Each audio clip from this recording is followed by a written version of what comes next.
Hello, everyone. My name is Maureen McDowell. I am the founder and executive director of Keep St. Pete Lit. We are a literary arts organization based in St. Petersburg, Florida. And this is episode 39 of Typewriter Talks, where we interview local authors and poets and get inside their brains to see about their writing process. And today we have Liz Prisley, who is a spoken word poet and executive director of Heard 'Em Say.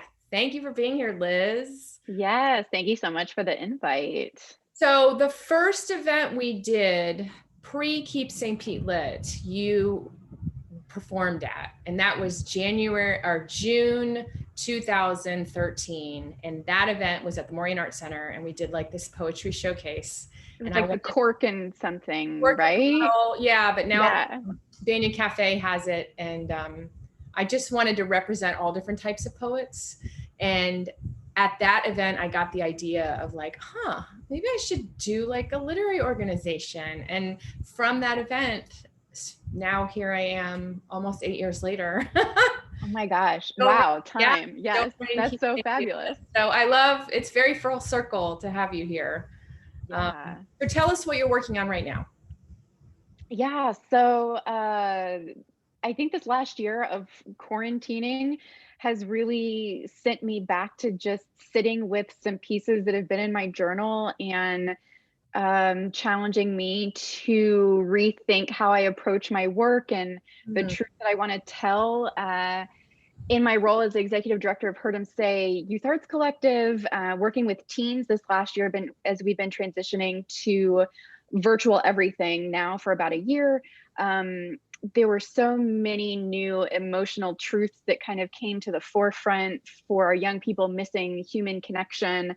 And I think that really caused me to shift the way I was approaching some of my work, so used to be able to getting on a physical stage in front of other humans, and perform. And so it's like, how do you capture some of that audience connection differently or on a page? So at Heard 'Em Say, we're launching a literary journal to create another stage for our young people when they don't have that in-person one. How else can they have a platform to share? And so I think I've been rethinking that as well. So I've been practicing my keyboard skills in hopes. I made a keyboard purchase as part of my quarantine experience. Nice. To put some of those sounds with my poetry.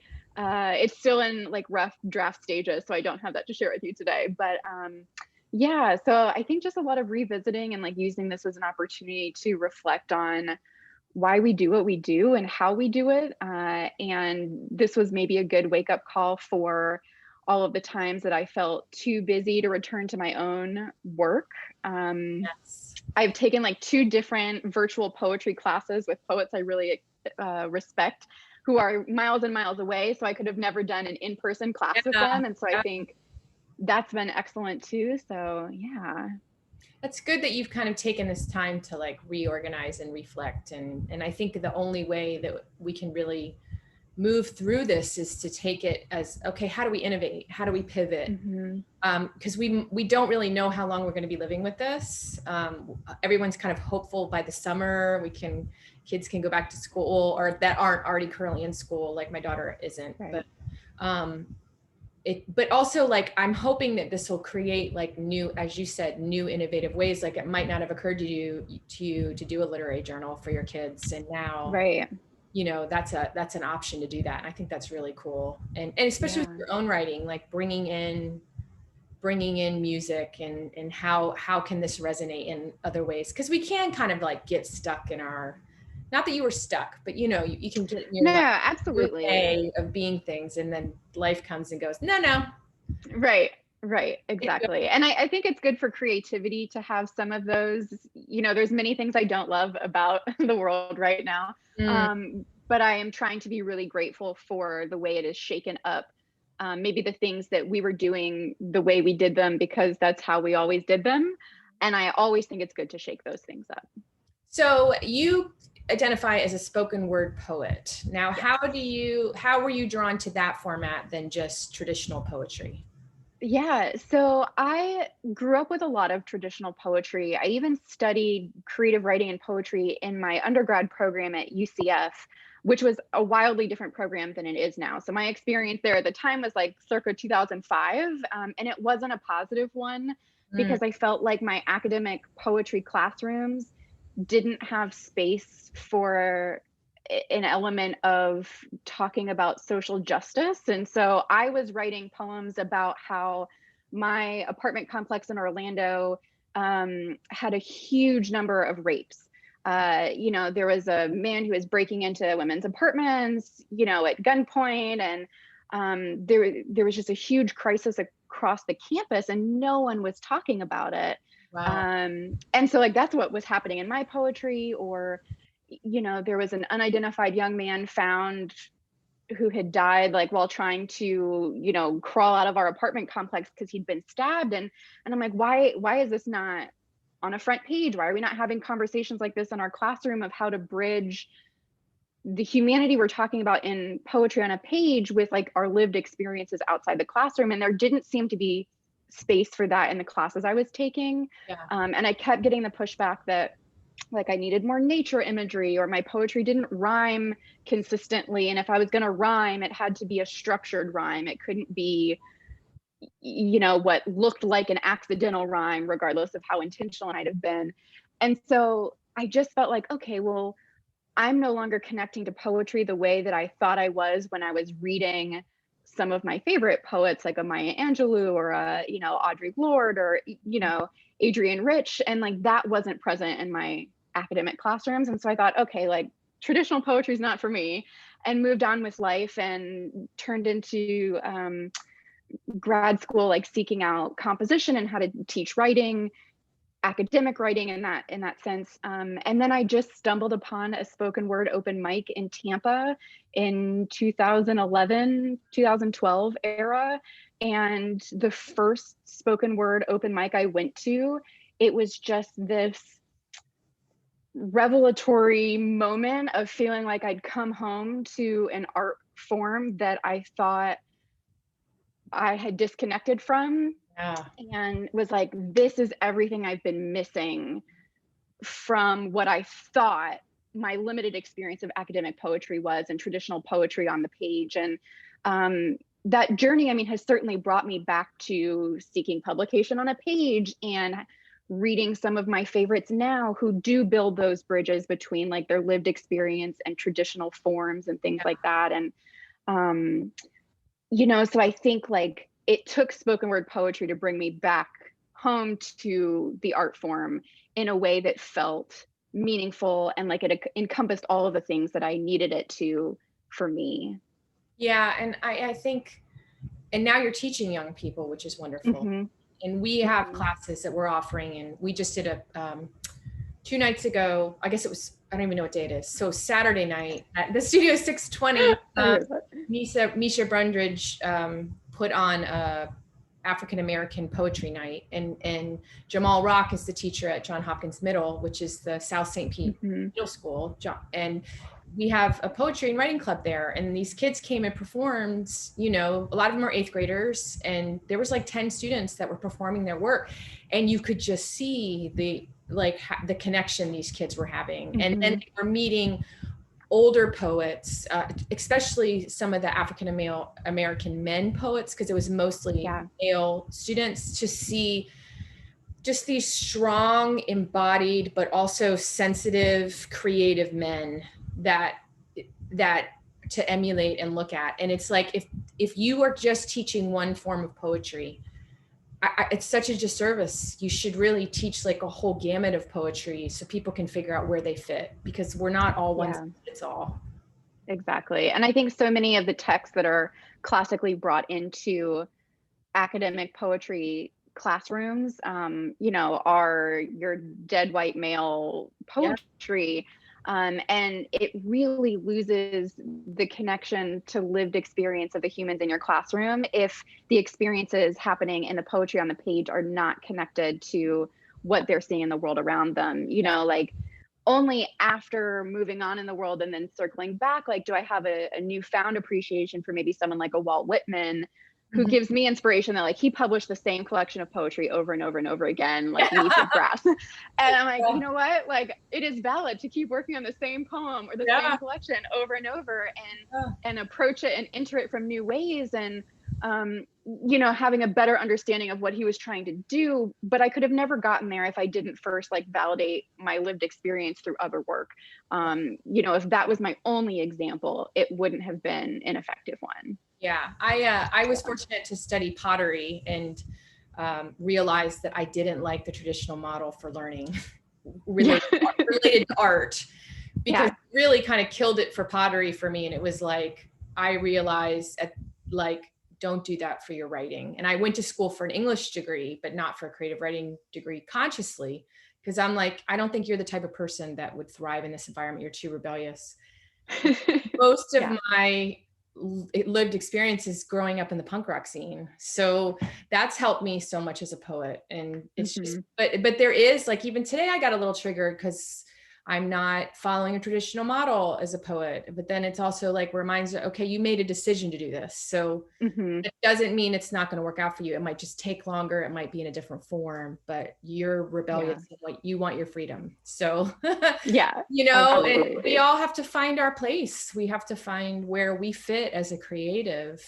And if you're not shown those models, I happen to be like somebody that's always looking like, what is the best thing for me? As I said, growing up as a punk rocker, we were always rebellious. But those kids that don't know to look to do that, I mean, how many poets have been stifled because Right. they're not seeing themselves reflected anywhere? And so thank you for what you do. Tell us a little bit about Heard 'Em Say.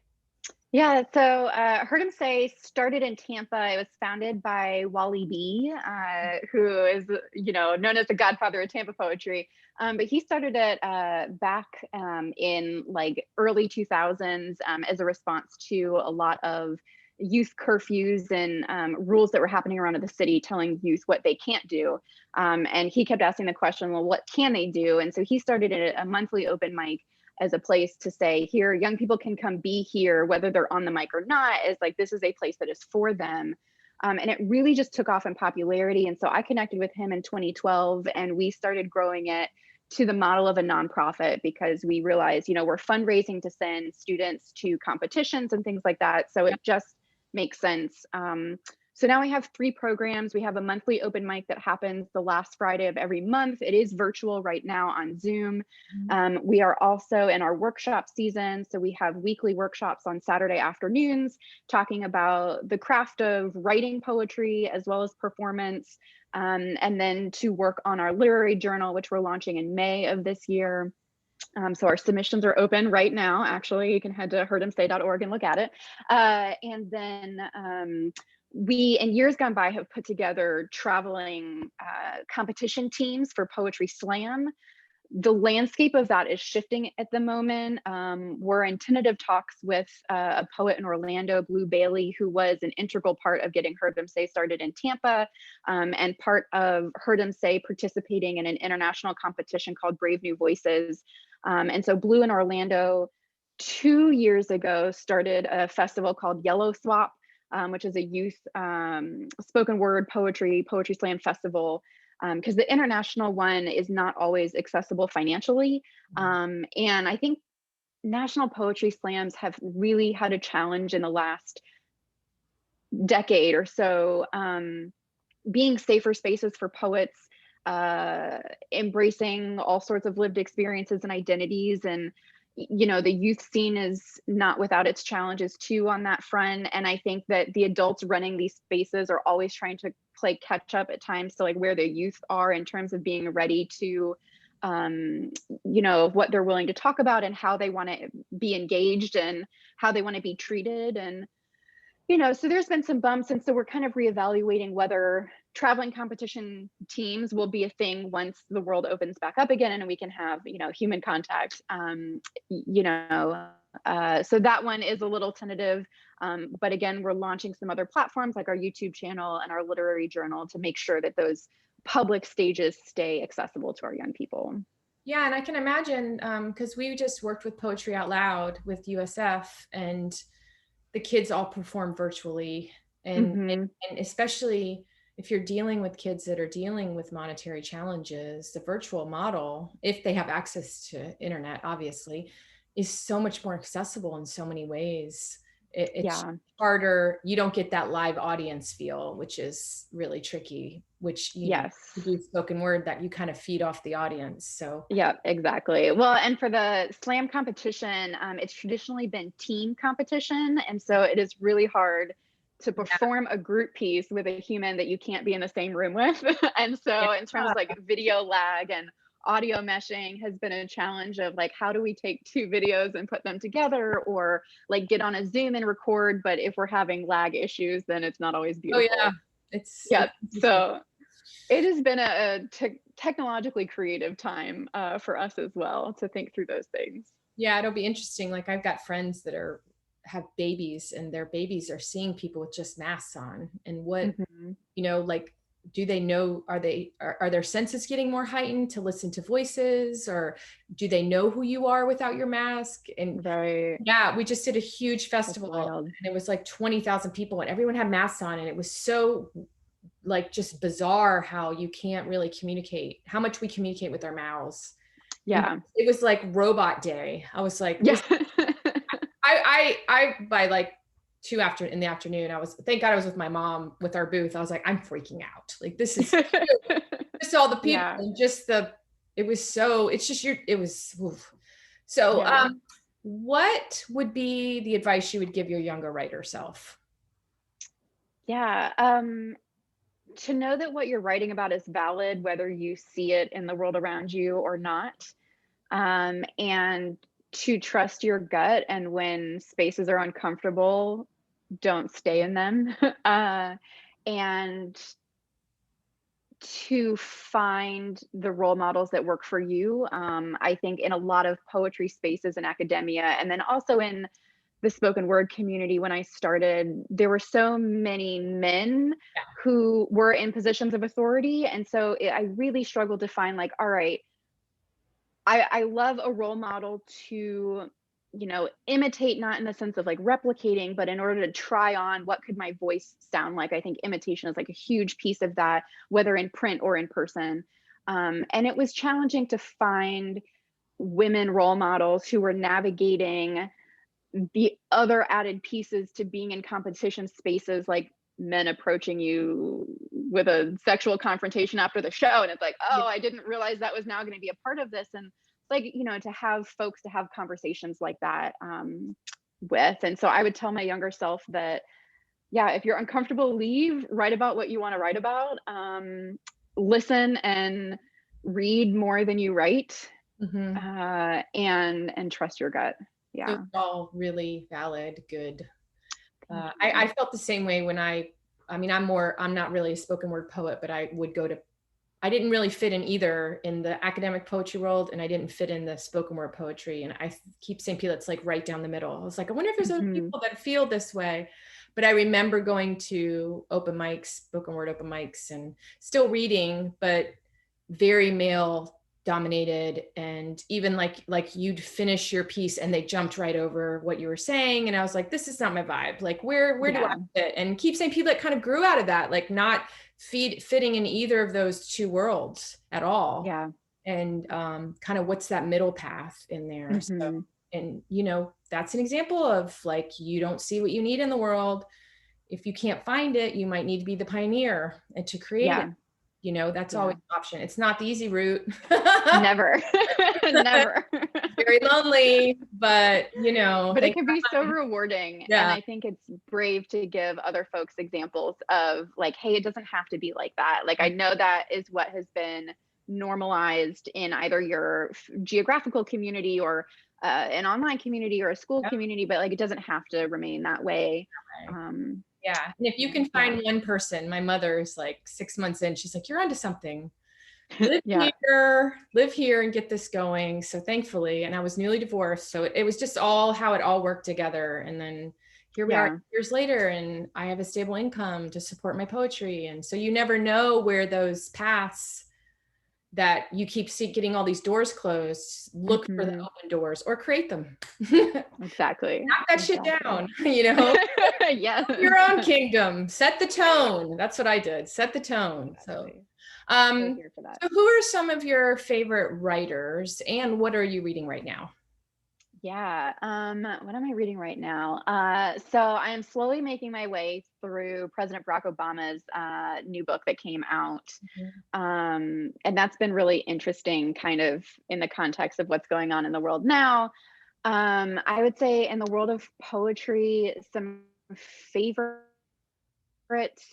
are always so there's a poet, Fatima Asghar is probably one, in kind of this shared collective of like Danez Smith and some others, who I think are pioneering the ways that spoken word poets can publish and perform and give a reading that is not dry.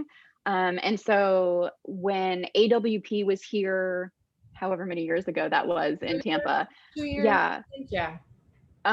it was so fun to go to readings by poets who are reading from published work because they have kind of pioneered, pushing the boundaries of like, they didn't enter the space as traditional academic poets. And so I think, they really had to carve out space in that sense. And then the readings they do are so, I think are so powerful because they come from a performance poetry background. While they are reading you their work from a page, it is not the same kind of like dry reading that you often get from folks who don't have a performance element to that reading. Yeah. And so I love that meshing of worlds there. And then Ebony Stewart is a favorite of mine. She's from Texas, and she just featured for our teens back in December. And my teens were messaging me like, oh, "You know Ebony Stewart?" And I was like, "Yeah, like we're like friends in the real world." And so I think it's always really powerful to be able to bring some of those poets that they might only see on YouTube or out there in the world in social media, and like bring them into our space, even if it's our virtual space. And so those are poets that I often look to for new work or to see how they're navigating the world, and look to for inspiration. So, and what other things get you inspired?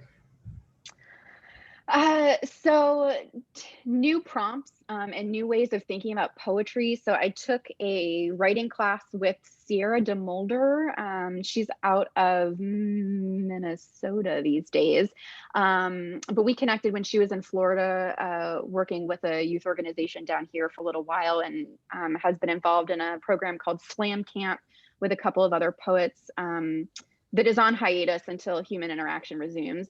And so she did a workshop in the fall that I took, and it was just a really brilliant way of rethinking how you approach writing poems about the same content. And so it was a series on, writing a themed collection. And so she called it like Turn the Crystal. And it was like this metaphor for how you can enter the same content over and over again. And so like I might be writing about the same memories and experiences, but how can I like turn that crystal to enter it from a different space? And that was really eye-opening, because I know in the spoken word poetry world, like going to poetry slams and things, I often got the feedback like, "Oh, you're doing poems about that again," or like, "Oh, that's Liz, she writes, feminist poetry," or, "Oh, bet you're gonna hear a poem about like rape culture from her."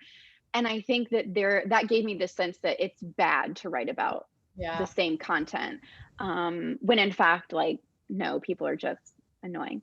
And I think you can revisit the same content over and over and over again, as many a famous published artist has. Like you look at Monet, like he revisited the same content over and over and over again. Yeah.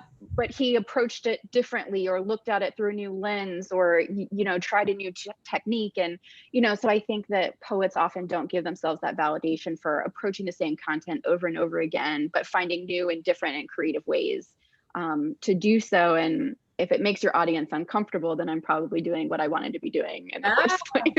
Good for you though. Good for you for like continually to stick to your guns, and this is, you haven't exhausted this. There is more to Right.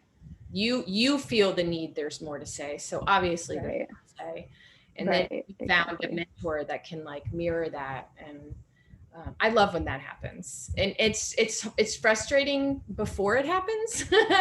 That kind of dark night of the soul moment, like what is going on? Nothing feels right. Nothing's gelling. And then all of a sudden you're like, oh, because this thing that I didn't even know or imagine existed needed to come into my reality. And it wasn't time yet. So there is that grace that comes into aging because you kind of know, I've been here before. All right, I know this feeling. All right, just wait it out, be open and ask questions, and what I need will come. And well, and just providing that example that, you know, now I spend months and months or more than a year working on the same poem. And I know when I first started writing spoken word, you know, I was producing like 3 new poems a week. They weren't all great poems, you know, but I was producing work so rapidly because I felt like I had, you know, finally taken the cap off of this like spout, and it was just pouring and pouring and pouring. And so when that started to slow down, I had a lot of fear around, does this mean I'm not inspired anymore? Am I no longer a writer? Like what happens when I didn't produce new work in the last 6 months? Is this writer's block? And it was more that I wasn't carving out time and space for the creative process.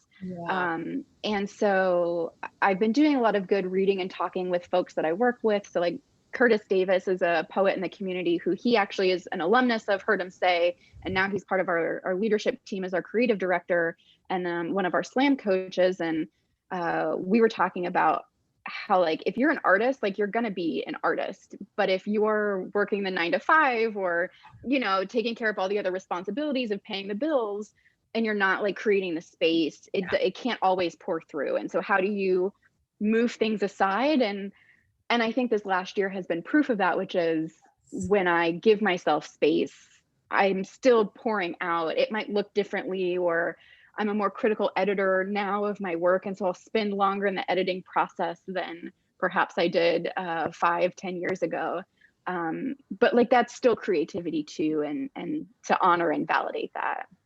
I have been through the exact same process this year. That's why I'm like, this year's been good for that, because I was able to like slow down and like really look like, I don't want such a public life. How do I move more into producing as with the organization and empowering other people to be more on the street, and I can be the fundraiser and the organizer behind and then keep my private life going so I can focus on my writing and do other things. So, you know, that's one of the blessings of this, just to kind of slow down and kind of look at it. And also like right now, it's like, if I'm distracted by something, usually I'm putting the distraction there. So you know, find the time to carve away. And it's been good that I'm around in this building are actually 2 other poets that live here. So I've watched their writing processes and how they're working 3 or 4 jobs and have a new baby, but they're still getting their work done. It's like, all right, Maureen, you can't make any excuses. Like, no more waiting 10 years between books. Like,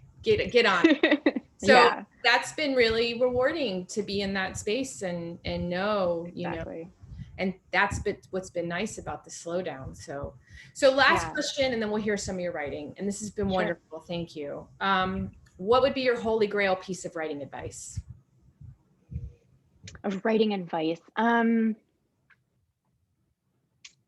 Revise your work.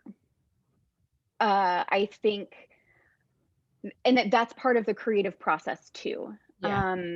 You know, I think getting work out is super important. And when I try to edit as I go, it's not good for my inside creator.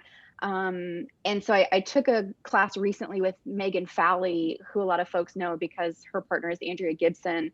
And Megan teaches a wonderful approach to like separating your poet and your editor. And so it's like getting the creative work out, but there's so much you can do creatively with your editor brain on in terms of valuing what your poet put on the page. And I think oftentimes we write above our ability to edit or perform because you're drawing on like this deep tank of creativity, and that your editor can really reshape and fashion that in beautiful ways. And you know, so thinking about how are all of your metaphors working together, and like pulling double duty is what Megan will say, of building the world of your poem, not just your physical setting, but your emotional world too. And, sometimes we might initially have a metaphor that reaches for something else. And it's like, how could I bring that back in and plug it back into the emotional world of my poem? By keeping them on the same page, or by really thinking about your line breaks to build tension and create surprise, whether you're performing it or not, like still giving that attention to the page in case you want to do something with it on the page someday.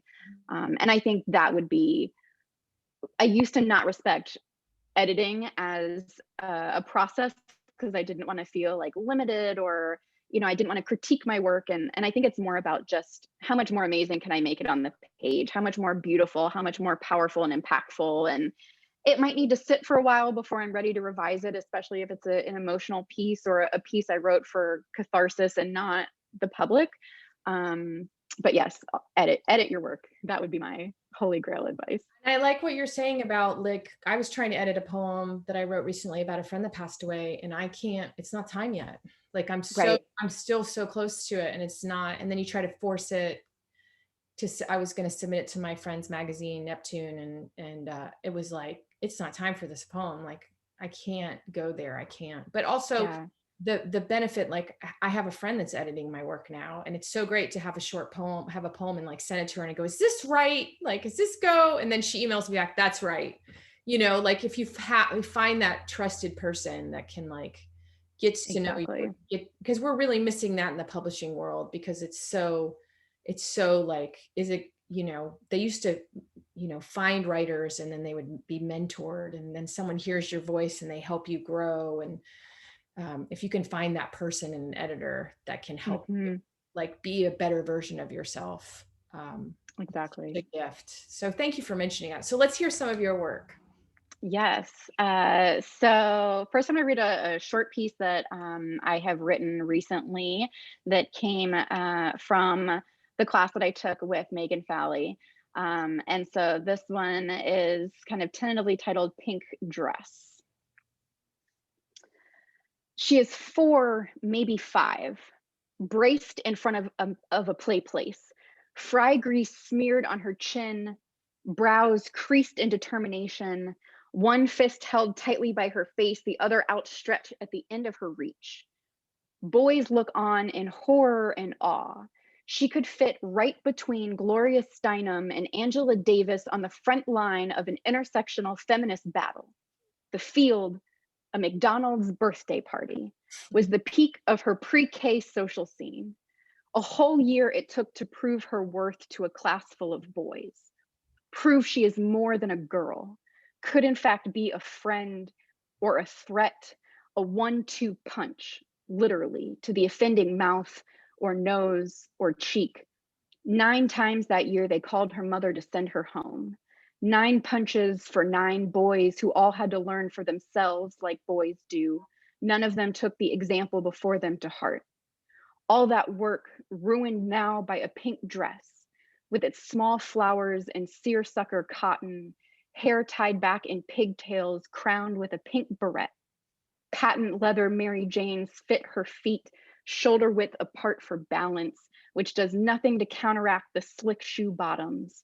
This is the first time she has felt the way a dress can make you weak. The precipice of kindergarten and womanhood looms in the future. It all feels like a battle where the loser is forced to learn civility. It took me 20 years to reclaim the power of a dress without feeling brought back to that McDonald's birthday party, and how hard I had to work, how many boys I had to punch to prove that I was not weak, that I could wear all of the girl in pink that I wanted. Oh, I love that poem. Oh, that's beautiful. Thank you. I love how you reclaimed the dress in the end, and the color even. That's beautiful. What a great poem. That's so visual and like, oh. Yeah, our prompt was about blowing up a moment in obsession, and thinking about like, what are the stories that you tell over and over again? And my pre-K experience was certainly one of them, because my mom has this fabulous photo of me in this pink dress in this McDonald's between two boys, and I have like my arms held out like this, and like both of them are like looking on in the photo. I have no idea how she captured it, but I want it to be like my author photo forever.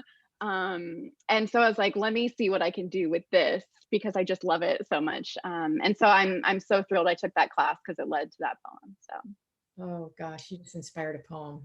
Go ahead. thank you. Okay, let me hear Yeah, that. I'll do one more for you. It's a longer piece. So I was reclaiming form poetry for myself Mhm. because I felt like I had such a negative experience with like the academic world of poetry. That one of my close friends, Jasmine, she taught a form poetry workshop back when Dennis Amadeus and I were running a local workshop in Tampa. And so this is a sestina, but with like some of the rules bent just a little. Okay. And so this sestina is called Power in Threes. Lights twinkle against crackling fire and the blush of wine on my cheeks. My nieces lay sprawled across my gut, full of my sister's homemade fudge. I am safe in the mouth of my family, counting my niece's freckles, toes, fingers, and the moon as it wanes. Our time together wanes too, and my joy shrinks. The riddle remains unsolved.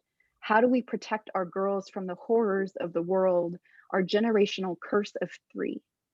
For 3 generations, the women in my family have come in threes. My grandmother, my mother, my aunt, my mother, my sister, me, my sister, and the blush of girls she grew too. This is when the fear takes root. The statistics don't shrink from the truth. It weighs heavy in the gut. 1 in 3 women know violence, sexual or domestic, as regular as the phases of the moon. The irony that 2 sets of 3 all know the way blood sits heavy in the mouth. Feels like satire in triplicate, in 3 women, mouths heavy with stories told and untold. My grandmother, my mother, my aunt, 3. My mother, my sister, me. Too many new moons hang heavy in empty skies. Too many lives stricken at first blush, unable to keep the mouths of the world from swallowing my nieces whole. Gut wrenching to learn my oldest niece at 6 had already shrank from the greedy fingers of a 5th grade boy offering shrink wrapped candy to kindergarten girls to lift their dresses and close their mouths that night.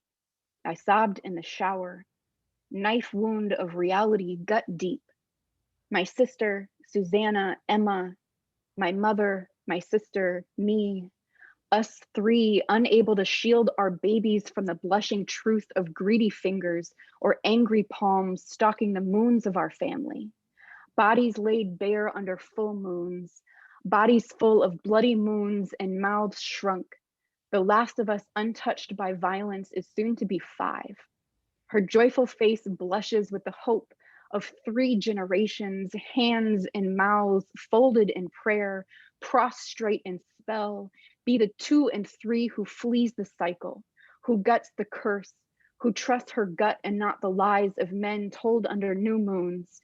My grandmother, my mother, my aunt, my mother, my sister, me, 3 circles of 3 women, my sister, Susanna, Emma, let the weight of the curse shrink from the power of their mouths. Let it fade in early evening blush. As the sun blushes the horizon and gutters on this history of violence, still bloody in our mouths, the moon waxing until it and the violence with it shrinks at the power of 3. Goosebumps. Oh, that's so beautiful. Thank you. Poignant. I totally relate to that. I mean, Thank most you women so do. much. Yeah. Right? Yeah. Fortunately, I'm raising. Yeah, and that Yeah. that form, it let me dive deeper into that subject and get creative with the way I told the story. And I think that's what I'm loving about revisiting some of those academic structures and thinking about form poetry as an entry point into the same content from a different lens, Mhm. and challenging my creativity to find other ways to talk about it. And so that one I'm pretty proud of too. That's So awesome. Yeah, it's thank wonderful. you. Uh, I'm raising a daughter too, and I just let her and her friends go out. She's almost 15 to go to the pier. And I was like, okay, I mean, I have to let her go sometime. And it's just like, Right. And I had this epiphany about race where I think about like women, like we shouldn't go out at night alone. Like, it's just something you don't do. You know, some women have taken that back, but that's always there. And then I thought about friends that are, you know, not white, and that never goes away, that we shouldn't walk at night alone, in the same way that race never goes away for people that aren't white, you know. Exactly. And I had this like epiphany about it, and I was just like, you know, and raising girl people and wanting them to be empowered but not be scared, but you know, cautious. And thank you for sharing your work and your of course. and you know, inspiring our young people. I mean, I think that's like nothing better. That's the trifecta of all the goodness. That's my favorite thing to do. Yeah. I mean, because more often than not, they inspire me. So it's like I'm there selfishly because they're incredible and inspire me regularly. And I'm like, oh, I got to keep my writing game sharp, because like they're gonna come for me. Like, because so many of them are just such talented, incredible humans, and you know, at like 15. And so I'm like, oh man, it took me to 30, how 4 to get there. So I've got a 10 years on you. You're fine. You got it. Thank you so much, Liz. Thank you. Thank you for having me. I really appreciate it. Yes. And thank you for joining us for episode 39 of Typewriter Talks. And we will be back when we're back. We used to be weekly, and now I'm like, well, we'll see. No, we'll see you again for, oh my gosh, episode 40. Wow. So 52 weeks in a year. We started around COVID. So that's pretty good. Okay. We took a couple weeks off. Why not? You got to live. And if you want to know more about Keep St. Pete Lit, you can go to keepstpetelit.org. We have book clubs, poetry open mics, writing classes, kids classes, all kinds of stuff. So thank you so much again, Liz, and thank you for joining us, and we'll see you all soon.